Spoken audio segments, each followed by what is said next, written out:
So hi everyone. So ಇವತ್ತು chicken pepper fry ಮಾಡೋಣ ಅಂತ ಅಂದ್ಕೊಂಡಿದ್ದೀನಿ. ಸೊ ಅಂದರೆ ಪೆಪ್ಪರ್ ಫ್ರೈನ ಇನ್ನು ಸ್ವಲ್ಪ ನಾನು ಮುದ್ದೆಗೆ ಆಗೋ ಥರ ಗ್ರೇವಿಯಲ್ಲಿ ಮಾಡೋಣ ಅಂತ ಅಂದ್ಕೊಂಡಿದ್ದೀನಿ.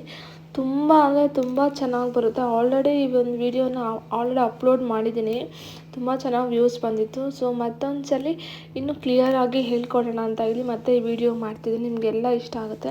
ಸೊ ನೋಡ್ತಿರ್ಬೋದು ನಾನು ಏನೇನೆಲ್ಲ ತೊಗೊಂಡಿದ್ದೀನಿ ಅಂತ. ಫಸ್ಟಿಗೆ ಒಂದಷ್ಟು ಪುದೀನ ಸೊಪ್ಪು, ಕೊತ್ತಂಬರಿ ಸೊಪ್ಪು, ಒಂದು 4-5 ಹಸಿಮೆಣಸಿನ್ಕಾಯಿ, ಕೊಬ್ಬರಿ ಎಲ್ಲ ತೊಗೊಂಡಿದ್ದೀನಿ. ಸೊ ಹಾಗೆ ಒಂದಷ್ಟು ಏನೇನು ಬೇಕು ಈರುಳ್ಳಿ, ಟೊಮೊಟೊ ಎಲ್ಲ ಫ್ರೈ ಮಾಡೋಕ್ಕೆ ಇಲ್ಲಿ ಏನೇನಿದೆ ಇದನ್ನು ಸ್ಕ್ರೀನ್ಶಾಟ್ ತೊಗೊಂಡು ಎಲ್ಲ ಚಾಪ್ ಮಾಡಿಕೊಂಡು ಆಲ್ರೆಡಿ ರೆಡಿ ಮಾಡ್ಕೊಂಡು ಇಟ್ಕೊಳ್ಳಿ. ಇಷ್ಟನ್ನು ನಾನಿಲ್ಲಿ 1 kgಗೆ ಇಷ್ಟು ತೊಗೊಂಡಿದ್ದೀನಿ. ಸೊ ಈಗ ಮೊದಲಿಗೆ ಏನು ಮಾಡಬೇಕು ಅಂದರೆ ಒಂದು ಬಾಣಲಿನ ಇಟ್ಕೊಂಡು ಒಂದು ಸ್ವಲ್ಪ ಲೋ ಫ್ಲೇಮಲ್ಲಿ ಒಂದು ಸ್ವಲ್ಪ 2 ಮಿನಿಟ್ಸ್ ಬಿಸಿ ಆದಮೇಲೆ 2-3 ಸ್ಪೂನಷ್ಟು ಆಯಿಲ್ನ ಹಾಕಬೇಕಾಗತ್ತೆ ನೀವು. ಸೊ ಆಯಿಲ್ನ ಹಾಕಿ, ಯಾಕಂದರೆ ಬಿಸಿ ಆಗಬೇಕು ಫ್ರೈ ಮಾಡ್ಕೊಳ್ಳೋಕ್ಕೆ, ಅದಕ್ಕೋಸ್ಕರ. ಸೊ 2-3 ಸ್ಪೂನ್ ಆಯಿಲ್ನ ಹಾಕಿದ್ಮೇಲೆ ಈ ಥರ ಏನು ಸ್ಪೈಸಸ್ ಇರುತ್ತಲ್ಲ, ಸ್ಪೈಸಸ್ನೆಲ್ಲ ಹಾಕಿ ಒಂದು ಸ್ವಲ್ಪ ಲೈಟ್ ಬ್ರೌನ್ ಕಲರ್ ಬರೋ ಥರ ನಿಧಾನವಾಗಿ ಲೋ ಫ್ಲೇಮಲ್ಲೇ ಇಟ್ಕೊಂಡು ಸ್ವಲ್ಪ ಫ್ರೈ ಮಾಡ್ಕೊಳ್ಬೇಕಾಗುತ್ತೆ. ಸೊ ನೋಡ್ತಿರ್ಬೋದು ನೀವು ಈ ಹೈ ಫ್ಲೇಮಲ್ಲಿ ಬೇಗ ಆಗಬೇಕು ಅಂತ ನೀವು ಯಾವತ್ತೂ ಹೈ ಫ್ಲೇಮಲ್ಲಿ ಅಥವಾ ಮೀಡಿಯಮ್ ಫ್ಲೇಮಲ್ಲಿ ಇಟ್ಕೊಂಡು ಯಾವುದೇ ಒಂದು ಇದನ್ನು ಕೂಡ ನೀವು ಫ್ರೈ ಮಾಡಬಾರ್ದು, ರುಚಿನೇ ಕೆಟ್ಟೋಗುತ್ತೆ. ಲೋ ಫ್ಲೇಮಲ್ಲಿನೇ ನೀವು ಏನೇ ಮಾಡಿದರೂ ಕೂಡ ಫ್ರೈ ಮಾಡ್ಕೊಳ್ಬೇಕಾಗತ್ತೆ. ಆಮೇಲೆ ನೀವು ಇದು ಬೇಗ ಸೀದ್ಬಿಡುತ್ತೆ, ಅದಕ್ಕೋಸ್ಕರ ನಿಧಾನವಾಗಿ ಲೋ ಫ್ಲೇಮಲ್ಲಿ ಮಾಡ್ಕೊಳ್ಳೋದ್ರಿಂದ ಆ ಥರ ತೊಂದರೆ ಏನೂ ಆಗೋಲ್ಲ ಅಂತ ನಾನು ಲೋ ಫ್ಲೇಮಲ್ಲಿ ನಿಮಗೆ ಪ್ರತಿ ಸಲ ವಿಡಿಯೋದಲ್ಲಿ ಕೂಡ ಹೇಳ್ತೀನಿ, ನೀವು ಗಮನಿಸಿರ್ಬೋದು.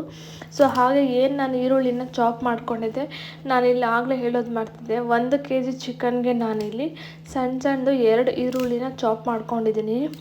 ಏನು ಈಗೆಲ್ಲ ಟ್ರೆಂಡ್ ಆಗ್ತಿದೆಯಲ್ಲ ಹಾಫ್ ಮೂನ್ ಥರ, ಸೊ ಆ ಥರ ನಾನಿಲ್ಲಿ ಚಾಪ್ ಮಾಡಿಕೊಂಡು ಕ್ಲೀನಾಗಿ ಅದನ್ನು ಕೂಡ ಇಲ್ಲಿ ಏನು ಬಾಣಲಿಗೆ ಹಾಕಿ ಗೋಲ್ಡನ್ ಕಲರ್ ಬರೋ ಥರ ಫ್ರೈ ಮಾಡಿಕೊಂಡು ಒಂದು 50% ಈರುಳ್ಳಿ ಬೆಂದಿದೆ ಅಂದಮೇಲೆ 1 ಟೊಮೊಟೊನ ತೊಗೊಂಡಿದ್ದೆ, ಮೀಡಿಯಮ್ ಸೈಜ್ ಟೊಮೊಟೊನ.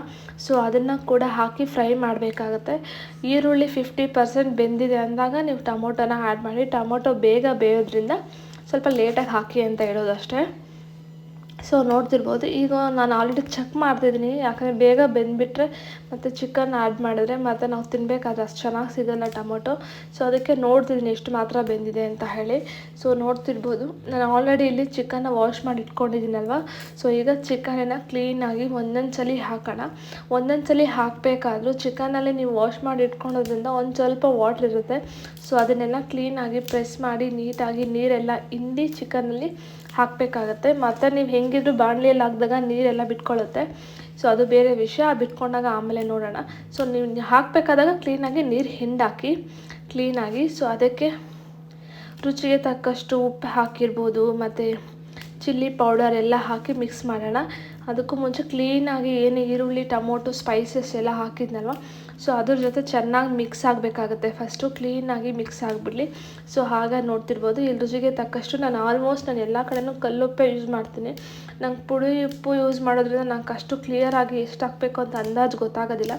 ಕಲ್ಲುಪ್ಪು ಅದೇ ಕರೆಕ್ಟಾಗಿ ನೋಡ್ಕೊಂಡು ಅಂದಾಜು ಮೇಲೆ ಹಾಕ್ಬಿಡ್ತೀನಿ.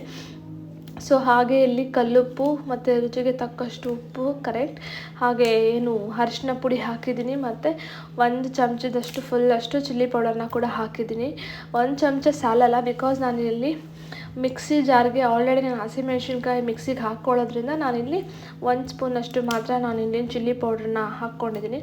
ಸೊ ಇದನ್ನೆಲ್ಲ ಕ್ಲೀನಾಗಿ ಮಿಕ್ಸ್ ಮಾಡಿ ಒಂದು ಸ್ವಲ್ಪ ಹೊತ್ತು ಮಿಕ್ಸ್ ಮಾಡಿಬಿಟ್ರೆ ಏನು ಚಿಕನಲ್ಲಿ ನೀರಿನ ಅಂಶ ಇರುತ್ತೋ ಅದೆಲ್ಲ ಚೆನ್ನಾಗಿ ಮಿಕ್ಸ್ ಆಗಿ ಕ್ಲೀನಾಗಿ ಆವಿ ಆಗೋವರೆಗೂ ಅದನ್ನು ಹಾಗೆ ಬಿಡೋಣ. ಅಷ್ಟರೊಳಗಡೆ ನಾವಿಲ್ಲಿ ಮಸಾಲೆನ ರೆಡಿ ಮಾಡ್ಕೊಳ್ಳೋಣ. ಆಲ್ರೆಡಿ ನಾನಿಲ್ಲಿ ಜಾರ್ಗೆ ಮೆಣಸು, ಚಕ್ಕೆ, ಲವಂಗ ಎಲ್ಲ ಹಾಕ್ಕೊಂಡಿರೋದ್ರಿಂದ ಅದಕ್ಕೆ ಹಸಿಮೆಣ್ಸಿನ್ಕಾಯಿ, ಒಂದು ಸ್ವಲ್ಪ ಕೊತ್ತಂಬರಿ ಸೊಪ್ಪು, ಅಂದರೆ 1 ಹಿಡಿಯಷ್ಟು ಕೊತ್ತಂಬರಿ ಸೊಪ್ಪು, ಹಾಗೆ 1 ಹಿಡಿಯಷ್ಟು ಪುದೀನ ಸೊಪ್ಪನ್ನು ಕೂಡ ನಾನಿಲ್ಲಿ ಹಾಕಿ, ಹಾಗೆ 1/4 ಚುಪ್ಪಿನಷ್ಟು ತೆಂಗಿನ ತುರಿ ಇತ್ತು, ಅದನ್ನು ಕೂಡ ಹಾಕ್ತಿದ್ದೀನಿ.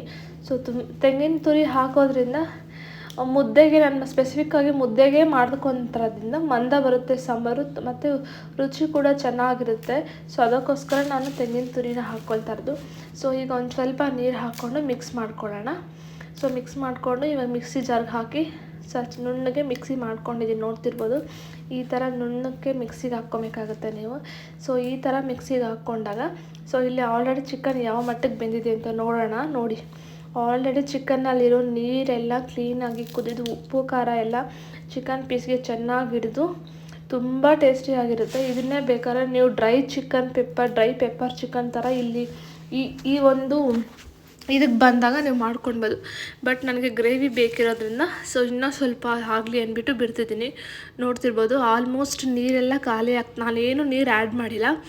ಚಿಕನಲ್ಲಿ ನೀರು ಬಿಟ್ಕೊಂಡ್ರೆ ಆಲ್ಮೋಸ್ಟ್ ನೀರು ಖಾಲಿ ಆಗ್ತಾ ಬಂದಿದೆ. ಸೊ ಈಗ ನಾನು ಜಿಂಜರ್ ಗಾರ್ಲಿಕ್ ಪೇಸ್ಟನ್ನು 2 ಸ್ಪೂನ್ಸ್ ಅಷ್ಟು ಹಾಕಿ ಚೆನ್ನಾಗಿ ಮಿಕ್ಸ್ ಮಾಡ್ತಿದ್ದೀನಿ. ಸೊ ಹಂಗೆ ಜಿಂಜರ್ ಗಾರ್ಲಿಕ್ ಪೇಸ್ಟ್ ಈ ಟೈಮಲ್ಲಿ ಮಿಕ್ಸ್ ಮಾಡೋದ್ರಿಂದ ಚಿಕನಲ್ಲಿ ಹಸಿ ವಾಸನೆ ಮತ್ತು ಶುಂಠಿ ಬೆಳ್ಳುಳ್ಳಿ ಪೇಸ್ಟದು ಹಸಿ ವಾಸನೆ ಕೂಡ ಹೋಗಿ ತುಂಬ ಚೆನ್ನಾಗಿ ಟೇಸ್ಟು ಮತ್ತು ಏನು ಫ್ಲೇವರ್ ಅನ್ನೋದು ತುಂಬ ಚೆನ್ನಾಗಿ ಏನು ನಾವು ಯಾವಾಗ ಆ್ಯಡ್ ಮಾಡ್ತೀವೋ ಜಿಂಜರ್ ಗಾರ್ಲಿಕ್ ಪೇಸ್ಟ್ ಆ ಒಂದು ಟೈಮಿಂದ ಬರೋಕ್ಕೆ ಸ್ಟಾರ್ಟ್ ಆಗುತ್ತೆ. ಸೊ ಇನ್ನೊಂದು 2 ನಿಮಿಷ ಬಿಟ್ಟ ಮೇಲೆ ಸೊ ಈ ಥರ ಚಿಕನ್ ಆಗಿರುತ್ತೆ.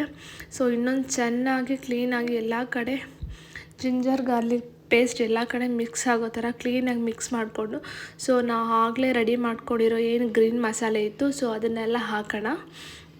ಸೊ ಅದನ್ನೆಲ್ಲ ಹಾಕಿ ಕ್ಲೀನಾಗಿ ಮಿಕ್ಸಿ ಜಾರ್ನ ಕೂಡ ಅದರಲ್ಲಿ ಕೂಡ ಮಸಾಲೆ ಇರೋದ್ರಿಂದ ಅದನ್ನು ಕ್ಲೀನಾಗಿ ತೊಳ್ಕೊಂಡು ನಿಮಗೆ ಯಾವ ಅದಕ್ಕೆ ಬೇಕೋ ಅದಕ್ಕೆ ನೋಡಿಕೊಂಡು ನೀರನ್ನು ಹಾಕ್ಕೊಂಡು ಚೆನ್ನಾಗಿ ಮಿಕ್ಸ್ ಮಾಡ್ಕೊಳ್ಬೇಕಾಗುತ್ತೆ.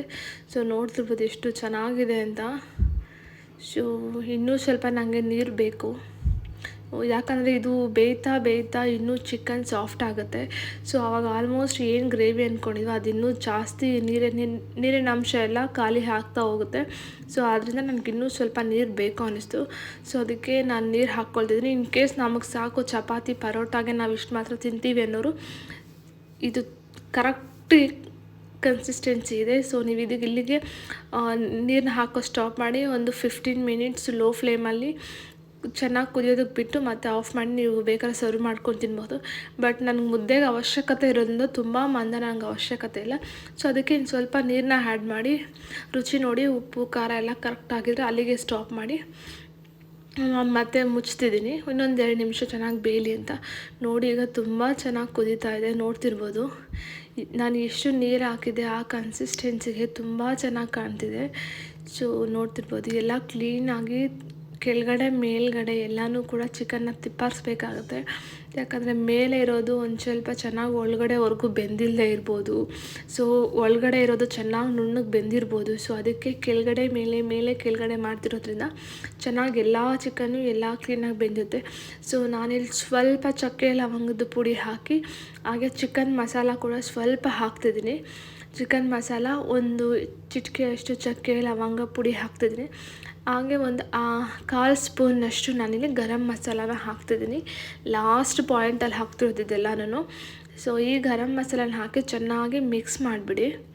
ಕ್ಲೀನಾಗಿ ಏನು ಗ್ರೇವಿ ಏನು ಚಿಕನ್ ಇದೆ ಅದಕ್ಕೆಲ್ಲ ಕ್ಲೀನಾಗಿ ಮಿಕ್ಸ್ ಆಗಬೇಕು.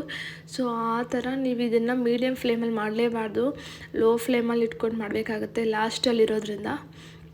ನೀವು ಆಲ್ರೆಡಿ ಲಾಸ್ಟ್ ಸೆಗ್ಮೆಂಟಲ್ಲಿರೋದ್ರಿಂದ ಸೊ ಲೋ ಫ್ಲೇಮಲ್ಲಿ ಇಟ್ಕೊಂಡು ಚೆನ್ನಾಗಿ ಮಿಕ್ಸ್ ಮಾಡಿಕೊಂಡು ಸೊ ನೋಡಿ ಎಷ್ಟು ಚೆನ್ನಾಗಿ ಕನ್ಸಿಸ್ಟೆನ್ಸಿ ಮುದ್ದೆಗೆ ಎಷ್ಟು ಚೆನ್ನಾಗಿ ಬಂದಿದೆ ಅಂದರೆ ಸಖತ್ತಾಗಿ ಬಂದಿತ್ತು. ಸೊ ಈಗ ಇದಕ್ಕೆ ಕಾಂಬಿನೇಷನ್ ಆಗಿ ಈರುಳ್ಳಿ ಬೇಕು. ಸೊ ಈರುಳ್ಳಿನ ಕೂಡ ಕಟ್ ಮಾಡೋಣ ಅಂತ ಹೇಳಿ ಸ್ಲೈಸಸ್ ಆಗಿ ಅದನ್ನು ಕೂಡ ಕಟ್ ಮಾಡಿಕೊಂಡೆ. ಸೊ ಈಗ 2 ನಿಮಿಷ ಕೊಯ್ಯೋದಕ್ಕೆ ಬಿಟ್ಟಿದ್ದಲ್ವ, ನೋಡಿ ಎಣ್ಣೆ ಎಲ್ಲ ಮೇಲೆ ತೇಲ್ತಿದೆ, ತುಂಬ ಚೆನ್ನಾಗಿ ಬಂದಿತ್ತು. ನಾನು ಸುಮ್ಮನೆ ಹೇಳ್ತಿಲ್ಲ, ಒಂದು ಸಲ ನೀವು ಈ ಥರ ಟ್ರೈ ಮಾಡಿ ನೋಡಿ. ನೀವೇ ಕಮೆಂಟ್ ಸೆಕ್ಷನಲ್ಲಿ ಬಂದು ಕಮೆಂಟ್ ಹಾಕಿ ತಿಳಿಸ್ಕೊಡ್ತೀರಾ, ಅಷ್ಟು ಚೆನ್ನಾಗಿ ಬಂದಿತ್ತು. ಸೊ ಈಗ ರೆಡಿ ಆಗಿದೆ. ಇದನ್ನು ಮುದ್ದೆಗೆ ನನ್ನ ಮಗ ಫಸ್ಟು ನಂಗೆ ಹೊಟ್ಟೆ ಹಶ್ವಾಗ್ತಿದೆ ಅಂತ ಸೊ ಅವನಿಗೆ ಸರ್ವ್ ಮಾಡಿಕೊಡ್ತಾಯಿದ್ದೀನಿ. ನೋಡ್ತಿರ್ಬೋದು ಕನ್ಸಿಸ್ಟೆನ್ಸಿ ಎಷ್ಟು ಚೆನ್ನಾಗಿ ಬಂದಿದೆ. ಸೊ ನೀವು ಕೂಡ ಇದನ್ನು ಟ್ರೈ ಮಾಡಿ, ಇಷ್ಟ ಆದರೆ ಶೇರ್ ಮಾಡಿ, ಸಬ್ಸ್ಕ್ರೈಬ್ ಮಾಡಿ.